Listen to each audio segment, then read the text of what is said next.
I watched my 7-year-old daughter sit at the Thanksgiving table holding a flimsy paper plate while everyone around her ate from my mother-in-law's precious heirloom china.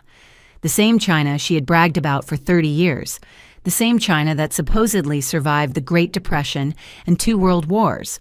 The same china that was apparently too sacred for my little girl to touch.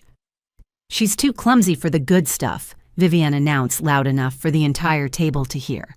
She said it casually, like she was commenting on the weather, like she hadn't just publicly branded my daughter as defective in front of our whole family. I looked at my husband Corbin, waiting for him to say something, waiting for him to defend our child. He shifted in his chair and stared at his turkey. He said nothing.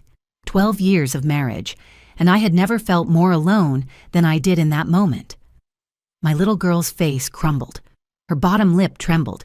She looked down at her paper plate, then at her cousins sitting across from her with their beautiful antique china, and I watched the light in her eyes dim.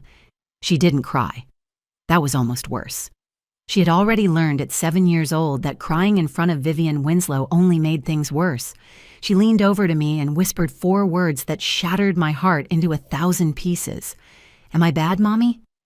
I will never forget how small her voice sounded. I will never forget the shame on her face.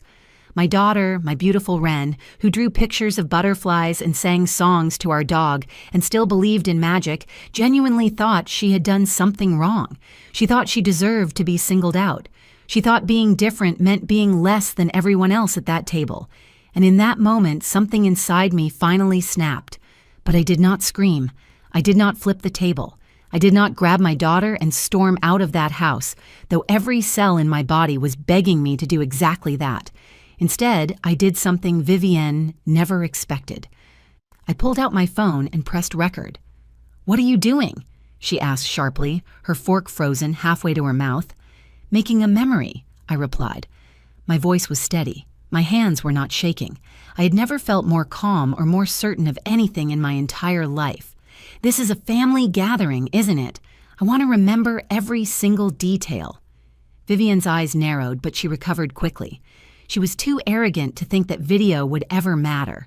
She was too confident in her position, too secure in the empire she had built on old money and social connections and the silent compliance of everyone around her.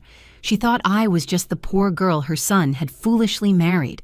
She thought I would never fight back. She was wrong. For 10 years, I had swallowed every insult, every backhanded compliment, every passive-aggressive comment about my clothes, my job, my family, my worth as a wife and mother. I had watched Vivienne treat my daughter like an afterthought while showering her other grandchildren with gifts and attention and praise. I had listened to my husband make excuses for his mother's cruelty, telling me I was too sensitive, telling me I was reading too much into things, telling me to just let it go for the sake of family peace. There was no more peace to keep. There was only my daughter sitting at a table full of people who were supposed to love her, holding a paper plate, believing she was bad. I kept recording. I captured Vivienne carving the turkey with a satisfied smile on her face. I captured my sister-in-law Opal smirking at me from across the table, delighted by my humiliation. I captured my father-in-law Howard staring at his plate, too cowardly to say a word. I captured my husband reaching for the gravy like nothing was happening, like his daughter was not sitting 3 feet away from him with a broken heart. I captured all of it. Every uncomfortable silence, every knowing glance, every second of the meal where my child was treated like she did not belong. When dinner was over, I helped Wren put on her coat. I thanked Vivienne for hosting. I smiled politely and said all the right things, because that is what Delia Winslow had always done. That is what was expected of me. But underneath my calm exterior, I was already planning. I was already thinking about what I was going to do with that video. I was already imagining the look on Vivienne's face when she realized that her perfect family image was about to come crashing down around her. My name is Delia Winslow. I am a pediatric nurse. I am a mother. And for 10 years, I was the woman who kept quiet to keep the peace. That Thanksgiving was the last time I ever stayed silent. What I did with that video made the Winslow family lose everything: their money, their reputation, their precious social standing, the estate that had been in their family for 3 generations, the country club membership Vivienne valued more than her own grandchild. All of it. Gone. And I do not regret a single thing. This is the story of how I stopped being a victim and started fighting back. This is the story of how one paper plate at one Thanksgiving dinner destroyed a family legacy that had stood for 60 years. This is the story of what happens when you push a mother too far. Because there is nothing more dangerous than a woman who has finally had enough. To understand why that Thanksgiving broke me, you need to understand who I was before I became a Winslow. I grew up in a small town in Ohio with a single mother who worked double shifts at a textile factory to keep food on our table. We did not have much, but we had each other, and my mother taught me that kindness and hard work mattered more than money or status. I believed her. I still do. I put myself through nursing school by working 3 jobs. I waited tables at a diner. I cleaned offices at night. I worked weekends at a hospital cafeteria, serving food to visitors and staff. That is where I met Corbin Winslow. He was 24 years old and visiting his grandmother in the cardiac unit. I was 22, exhausted and wearing a hairnet that made me look ridiculous. He asked me for a cup of coffee, and when I handed it to him, he smiled at me like I was the most beautiful woman he had ever seen. Nobody had ever looked at me that way before. We talked for an hour that day. He came back the next day and the day after that, even after his grandmother was discharged.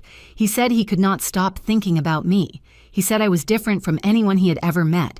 He said he did not care where I came from or how much money I had. I believed him. That was my first mistake. The first time I met Vivienne Winslow, I knew I would never be accepted. Corbin brought me to Sunday dinner at the family estate, a massive house with white columns and a circular driveway that looked like something out of a magazine. I wore the nicest dress I owned and the only pair of heels I had. Vivienne opened the door, looked me up and down, and her eyes landed on my shoes. They were scuffed. I had bought them secondhand 3 years earlier. "Interesting choice," she said. "Not hello, not nice to meet you." Just those 2 words delivered with a thin smile that did not reach her eyes. That was the beginning. Over the next 12 years, Vivienne made it her mission to remind me that I did not belong. She wore white to our wedding. She threw elaborate baby showers for Opal's children, but refused to host one for Wren, claiming she was too busy. Every Christmas, Opal's kids received mountains of expensive gifts, while Wren got a coloring book and a pack of crayons that Vivienne had clearly purchased at the dollar store. Each insult was small enough to be dismissed. Each slight was subtle enough that when I complained, Corbin would shake his head and tell me I was overreacting. "Mom doesn't mean it like that," he would say. "You're being too sensitive. She's just old-fashioned. Just let it go." I let it go for years. I let it go because I loved my husband. I let it go because I wanted Wren to have a relationship with her grandparents. I let it go because I thought keeping the peace was the right thing to do. But the peace I was keeping was a lie. There was no peace. There was only my silence, and Vivienne took that silence as permission to treat me and my daughter however she wanted. Wren was born 7 years ago, and she was the greatest gift of my life. She came into this world with bright eyes and a laugh that could fill an entire room. She loved animals and drawing and making up stories about magical kingdoms where everyone was kind to each other. When she was 5, her kindergarten teacher noticed that Wren struggled with certain tasks. Holding a pencil was difficult for her. Cutting with scissors was a challenge. She dropped things more often than other children. We took her to specialists, and she was diagnosed with developmental coordination disorder. It affects her fine motor skills and balance. It makes her clumsy sometimes. But clumsy does not mean careless. Clumsy does not mean stupid. Clumsy does not mean she deserves to be treated like she is broken. Wren worked so hard in occupational therapy. She practiced holding her pencil for hours. She never complained. She never gave up. And despite everything, she still adored her grandmother. She made cards for Vivienne. She drew pictures for her. She called her Grammy with so much love in her voice that it made my chest ache. Vivienne never appreciated any of it. She accepted Wren's gifts with barely concealed disinterest and set them aside without a second glance. She praised Opal's children constantly while ignoring Wren entirely. She made my daughter feel invisible. Going into that Thanksgiving, I was exhausted. I was worn down from years of fighting battles my husband refused to acknowledge. I was tired of defending myself and my daughter to people who would never see us as equals. But I went anyway. Corbin begged me to come. Wren wanted to see her cousins. And some foolish part of me still hoped that this year would be different. I was wrong. We arrived at the Winslow estate at exactly 2 o'clock, just like Vivian had instructed. The house looked beautiful, decorated with autumn wreaths and golden ribbons. From the outside, it looked like the perfect setting for a perfect family gathering. But I had learned long ago that the Winslow family was only perfect on the surface. Wren was so excited on the drive over. She had spent 3 days making a drawing for her grandmother. It was a picture of a turkey surrounded by hearts, and she had written, "Happy Thanksgiving, Grammy," in her best handwriting. The letters were crooked and some of the colors went outside the lines, but she had worked so hard on it. She held it carefully in her lap the entire drive, terrified of wrinkling it.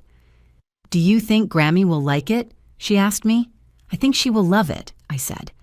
I hated myself for lying, but I could not bear to dim the hope in her eyes. Opal and her family had arrived before us. When we walked through the front door, Vivian was already in the foyer, hugging Opal's children like they were the most precious creatures on earth. She kissed their cheeks and told them how much she had missed them and how big they had gotten.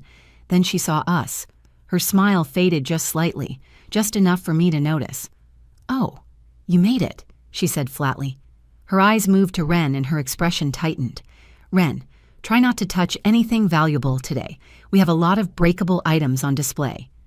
Wren's face fell for just a moment, but she recovered quickly. She stepped forward and held out her drawing. "I made this for you, Grammy. It's a turkey with hearts because I love you." Vivian took the drawing without looking at it. She did not crouch down to Wren's level. She did not smile. She simply held it between 2 fingers like it was something mildly unpleasant. "How nice," she said. "Go wash your hands. Dinner is almost ready." She set the drawing on a side table and walked away. Wren stood there watching her grandmother leave, and I saw the confusion on her face. She did not understand why Grammy did not like her gift. She did not understand what she had done wrong. I took her hand and led her to the bathroom. I helped her wash her hands and told her the drawing was beautiful. I told her Grammy was just busy with dinner, more lies to protect her from a truth she was too young to understand. The next hour was torture. Opal's children ran through the house freely, touching everything they wanted, and nobody said a word to them. Wren sat quietly on the couch, afraid to move, afraid to break the rules her grandmother had set specifically for her. I watched Howard, my father-in-law, slip Wren a small smile from across the room. He had always liked her, I think, but he never defended her. He never said a word against his wife. His silence made him just as guilty as the rest of them. When dinner was announced, we all moved to the dining room. The table was stunning. Vivian had outdone herself with the decorations, the centerpieces, the candles. And there, at each place setting, was her grandmother's china. The plates she had talked about for as long as I had known her. The plates that were her most prized possession. Everyone took their seats. Corbin sat beside me. Wren sat on my other side. Opal's children, 6-year-old twins, sat across from us with their beautiful china plates in front of them. Howard sat at one end of the table. Vivian stood at the other, surveying her kingdom with satisfaction. Then she approached Wren with something in her hand, a paper plate, a flimsy, cheap, white paper plate. She set it down in front of my daughter like it was nothing, like it was perfectly normal, like Wren would not notice that she was the only person at the table without real dinnerware. "What is that?" I asked. My voice came out sharper than I intended. Vivian raised an eyebrow. "It's a plate, Delia. Wren can use this one. She's too clumsy for the good stuff. We all know how she is. I won't have my grandmother's china destroyed because she can't control her hands." The table went silent. I looked at Corbin, waiting for him to say something. Anything. He was her father. This was his daughter being humiliated in front of everyone. He stared at his napkin. He said nothing. Opal let out a small laugh. "Mom's just being practical. Don't make it weird, Delia." Wren looked down at her paper plate. Then she looked at her cousins with their matching china. Her lower lip trembled. She turned to me with tears pooling in her eyes and whispered the words that broke me. "Am I bad, Mommy?" I could not breathe. My vision narrowed. Every insult I had ever swallowed, every slight I had ever ignored, every time I had stayed silent to keep the peace came rushing back at once. My 7-year-old daughter had just asked me if she was bad because her own grandmother had publicly declared her unworthy of eating from the same plates as everyone else. Vivian began carving the turkey like nothing had happened. That was when I made my decision. I reached into my pocket and pulled out my phone. I opened the camera and pressed record. Vivian noticed immediately. "What are you doing?" I kept my voice calm. "Making a memory. This is a family gathering. I want to remember every detail." She huffed and returned to her turkey, confident that nothing I did could ever touch her. She had no idea what was coming. I made it through the rest of that dinner by sheer willpower alone. I smiled when I was supposed to smile. I passed dishes when asked. I helped Ren cut her turkey into small pieces on that humiliating paper plate, and I pretended that everything was fine, but inside, I was burning. When dinner finally ended, I helped Ren put on her coat and thanked Vivian for hosting. The words tasted like ash in my mouth, but I said them anyway because I needed to get out of that house without causing a scene. I needed time to think. I needed to plan. The drive home was silent until Corbin finally spoke. "You're upset," he said. Not a question, a statement, like he was observing the weather. I gripped the steering wheel so hard my knuckles turned white. Our daughter was humiliated in front of the entire family. She asked me if she was bad. "Yes, Corbin, I am upset." He sighed. That familiar, exhausted sigh he always made when I brought up his mother's behavior. "Mom didn't mean it that way. You know how she is about that, China. She's protective of it. It's been in the family for generations." I pulled the car over to the side of the road. I could not drive and have this conversation at the same time. I turned to face him. "The China is more important than your daughter's feelings? Is that what you're telling me right now?" He opened his mouth to respond, then closed it again. He had no answer. He never had answers. He only had excuses. "She's your mother, Corbin. I understand that. But Ren is your daughter, your child. And you sat there and said nothing while your mother told everyone at that table that our little girl was too broken to deserve the same treatment as her cousins. You're blowing this out of proportion," he said quietly. I stared at him for a long moment.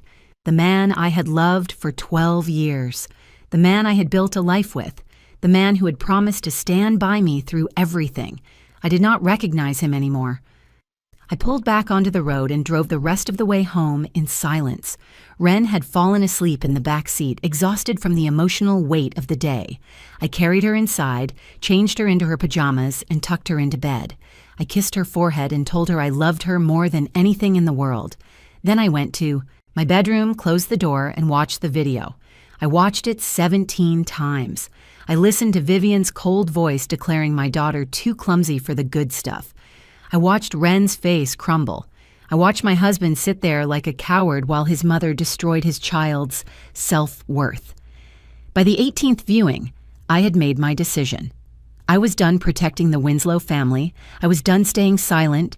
I was done sacrificing my daughter's well-being on the altar of family peace. Over the following weeks, I became a detective in my own life. I gathered every piece of evidence I could find. I saved text messages where Vivian criticized me to Opal, calling me trashy and desperate and a gold digger who had trapped her son.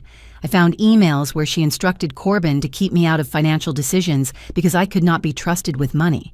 I discovered something else that changed everything. While organizing our financial documents, I found records of payments Corbin had been making to his parents. Large payments, tens of thousands of dollars over the past 5 years. When I confronted him, he admitted that Vivian and Howard had been pressuring him to help fund Howard's friend's business venture, a venture that had failed spectacularly. They had been draining our savings for years, and Corbin had hidden it from me. I consulted a family attorney the next week. I filed for divorce, citing emotional abuse and financial deception. I requested full custody of Ren, presenting evidence of Corbin's failure to protect her from his mother's cruelty. But I was not finished. I knew that embarrassing Vivian in a divorce proceeding would not be enough. She would spin the narrative. She would paint me as the bitter ex-wife. She would continue living her comfortable life while I struggled to rebuild mine. I needed to hit her where it actually hurt. I remembered something Corbin had mentioned years ago. Vivian had an older sister named Lorraine who lived in Portland. They had been estranged for decades after a bitter fight over their mother's estate. Most importantly, Lorraine controlled the family trust, the trust that paid for the Winslow estate, the trust that funded Vivian's entire lifestyle. I found Lorraine's address through public records. I wrote her a letter explaining everything. I described 10 years of mistreatment. I detailed how Vivian had treated my daughter. I included screenshots of text messages and copies of emails, and I included the video. I mailed that package on a Tuesday morning. Then I waited. 3 weeks later, my phone rang. The area code was Portland. "Mrs. Winslow, this is Lorraine Ashford. I watched your video. I think we need to talk." Lorraine Ashford had a voice like honey poured over steel, warm but commanding, the kind of voice that made you sit up straighter without realizing you were doing it. "I watched your video 17 times, she said. "I could not stop watching it. That little girl sitting there with a paper plate while everyone else has the china my grandmother treasured. Do you know why I stopped speaking to Vivian 30 years ago?" I held my breath. No. Because she did the exact same thing to my daughter. Lorraine explained everything. 30 years ago, her daughter had been born with a mild hearing impairment. Vivian had treated the child like she was defective. She excluded her from family photos. She gave her cheaper gifts than the other grandchildren. She made comments about how unfortunate it was that Lorraine's daughter was not normal like everyone else. When Lorraine confronted her, Vivian denied everything and turned the family against her. Their mother sided with Vivian because Vivian had always been the favorite. Lorraine was pushed out, erased from family gatherings, treated like she had never existed. But their mother had done one thing right before she died. She had given Lorraine control of the family trust. "I have waited 30 years for proof that Vivian never changed," Lorraine said. "You just handed it to me on a silver platter, or should I say, a paper plate." Over the next 6 weeks, Lorraine dismantled Vivian's world with surgical precision. The first strike was financial. Lorraine restructured the family trust and removed Vivian and Howard as beneficiaries. The quarterly payments that had funded their lifestyle for decades stopped immediately. The estate, which they had always acted like they owned, actually belonged to the trust. Lorraine informed them they had 60 days to vacate the property. Vivian called me screaming the day she received the notice. "You did this," she hissed into the phone. "You ungrateful, scheming little nobody. I knew you were trash the moment my son brought you home. I knew you would destroy this family." I let her finish. I let her spew every insult she had been holding back for 12 years. And when she finally ran out of venom, I responded, "I did not destroy your family, Vivian. I just let people see who you really are. You did the rest yourself." She hung up on me. It was the last time we ever spoke. The second strike came from an unexpected direction. Lorraine had connections at the country club where Vivian served on the social board. She shared the Thanksgiving video with the club president, a woman named Marjorie Thorne whose grandson had autism. Marjorie was horrified. She called an emergency board meeting and presented the video as evidence of conduct unbecoming a member. Vivian was removed from the board immediately. Her membership was revoked the following week. The club that had been the center of her social universe for 40 years closed its doors to her permanently. I heard later that Vivian tried to spin the story. She told anyone who would listen that I had manipulated the video, that I had taken things out of context, that she was the real victim. But the video spoke for itself. There was no context that made giving a 7-year-old a paper plate while everyone else ate from china acceptable. There was no explanation that made her words sound like anything other than cruelty. The third strike was Lorraine's masterstroke. She made a substantial donation to the children's hospital where I worked. The donation established a permanent fund for children with developmental differences, providing therapy and resources for families who could not afford them. She made the donation in Ren's name. The Wren Winslow Fund now helps dozens of children every year.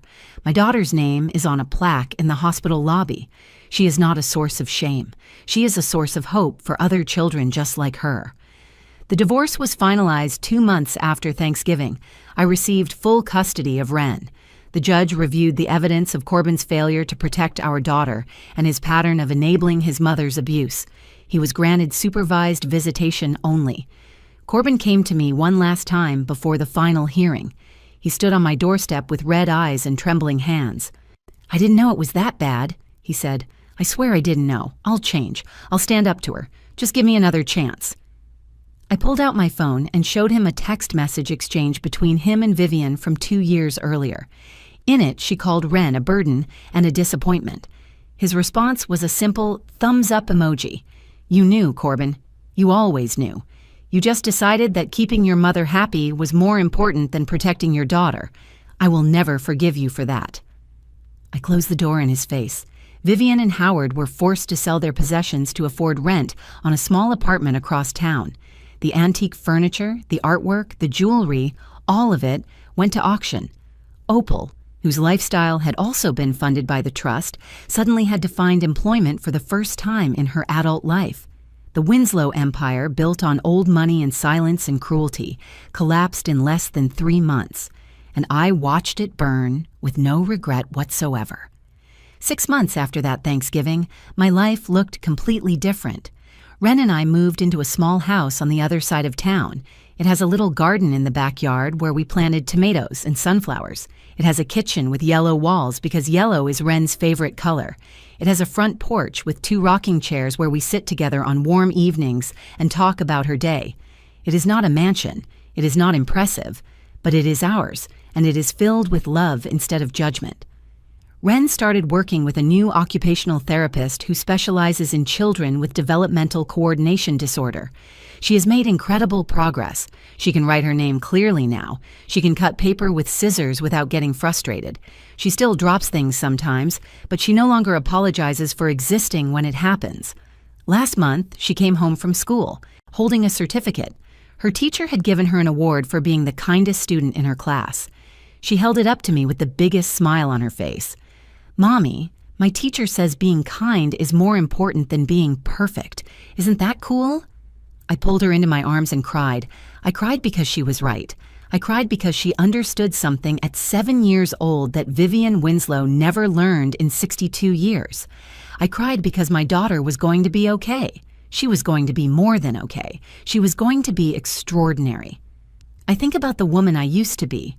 The woman who stayed silent at dinner tables while her mother-in-law made cruel comments. The woman who swallowed her anger to keep the peace. The woman who let her husband convince her that she was overreacting, that she was too sensitive, that she should just let things go. That woman is gone. I learned something important through all of this. Silence does not keep the peace. Silence gives permission. Every time I stayed quiet, I was telling Vivian that her behavior was acceptable. Every time I let an insult slide, I was teaching my daughter that she did not deserve to be defended. I will never make that mistake again. If someone is treating your child like they are less than, you have to act. I do not care if it is your mother-in-law. I do not care if it is your own parents. I do not care if it is your spouse or your sibling or your oldest friend. When an adult deliberately makes a child feel broken or unwanted or unworthy, you have a responsibility to stop it, even if it costs you relationships, even if it costs you money, even if it costs you everything. Your child is watching. Your child is learning. Your child is deciding right now whether they matter, whether they are valuable, whether they deserve to be treated with dignity. What you do in those moments will shape who they become. I chose to fight. I chose to stop being a victim. I chose to burn down a family legacy built on cruelty and silence because my daughter's sense of self-worth was more important than their comfort. I would make the same choice 1,000 times. Last week, something unexpected happened. Lorraine invited Wren and me to visit her in Portland. We drove up on a Saturday morning, and Lorraine met us at the door of her beautiful home with open arms. She hugged Wren for a long time. She told her she was brave and wonderful and perfect exactly as she was. Then she handed Wren a small box wrapped in silver paper. "I have something for you," Lorraine said. "Something that belongs to you." Wren opened the box carefully. Inside, wrapped in tissue paper, was a single plate. It was delicate and beautiful, painted with tiny blue flowers around the edges. It was from their great-grandmother's china set, the same china Vivian had declared Wren too clumsy to touch. "This belongs to you," Lorraine told her. "It always did. You were always worthy of it." Wren held that plate like it was the most precious thing in the world. She carried it carefully to the car. She held it on her lap the entire drive home. She did not drop it. My daughter is not clumsy. She is not less than. She is not a problem to be managed. She is a 7-year-old girl who deserved to eat Thanksgiving dinner on the same plates as everyone else. She is a child who deserved to be loved unconditionally by her family.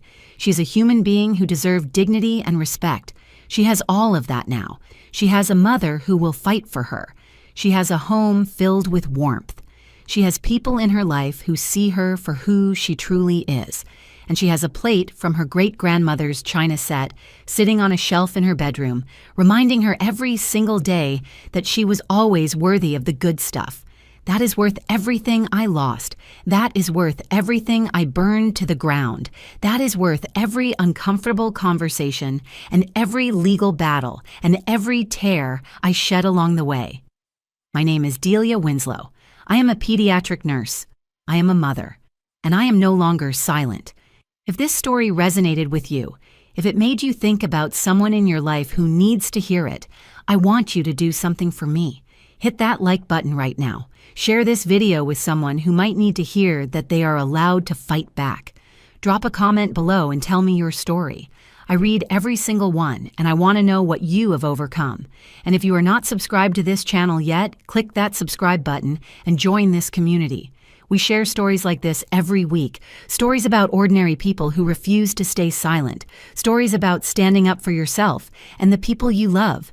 Thank you for watching, thank you for listening, and remember, you are always worthy of the good stuff.